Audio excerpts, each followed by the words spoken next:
វិធីសាស្ត្រជួយសិស្សឲ្យងាយស្រួលក្នុងការចងចាំពាក្យបានលឿនរហ័សចឹងលោកគ្រូអ្នកគ្រូបានទស្សនាវីដេអូនេះសង្ឃឹមថានឹងទទួលបានបទពិសោធន៍ថ្មីទៅនឹងការបង្រៀនពាក្យទាំងភាសាខ្មែរទាំងភាសាអង់គ្លេសដើម្បីឲ្យកូនងាយបានចងចាំបានរហ័សចឹងថ្ងៃនេះខ្ញុំលើកបទពិសោធន៍ដែលខ្ញុំបានយកទៅអនុវត្តឲ្យទទួលបានប្រសិទ្ធភាពគឺទៅនឹងការរៀនភាសាអង់គ្លេសនៅតំបន់ជនបទមួយដែលជាការបង្រៀនហាក់ដំបូងផងដែរអញ្ចឹងសកម្មភាពនេះគិតថាមានប្រយោជន៍បន្ទាប់ពីលោកគ្រូអ្នកគ្រូបរៀនចប់លំដាប់ដោយពាក្យអស់ហើយគឺមានសកម្មភាពមួយនៅក្នុងនោះដែលមានឈ្មោះថា circle word អញ្ចឹងក្នុងសកម្មភាព circle word គឺទី1គឺគ្រូធ្វើជាគំរូទី2គឺយើងបែងចែកគាត់ជាក្រុមបែបនេះទៅប៉ោឲ្យគាត់មានរូបភាពឬក៏ flash card ឲ្យគាត់ហុចបន្តគ្នាដោយម្នាក់អានហើយនឹងហុចពាក្យបន្តជារង្វង់អីចឹងទៅហើយសកម្មនេះគឺជា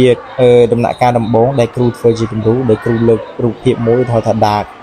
ទៅពេលគ្រូលើកហើយគ្រូនិយាយពាក្យដាកហើយសិស្សដែលឮគាត់នឹងហុចបន្តទៅមិត្តភ័ក្តិគាត់វិលជុំនៅក្នុងថ្នាក់រហូតដល់អស់បន្ទាប់ពីអស់ហើយខ្ញុំក៏បានមានសកម្មភាពមួយទៀតដែលមានឈ្មោះថា game អញ្ចឹង game នេះគឺសប្បាយមែនទេការរៀនបែបតាមរយៈការលេងដោយ game នេះគឺខ្ញុំបង្ហាញ picture តែផ្នែកណាមួយនៃសត្វហ្នឹងទេចឹងដល់ពេលគាត់ឃើញបន្ទុយឬក៏គាត់ឃើញជើងឬក៏រោមណាមួយគាត់អាចសន្មតថាជាអីហើយពួកគាត់បានធ្វើនៅក្នុងក្រុម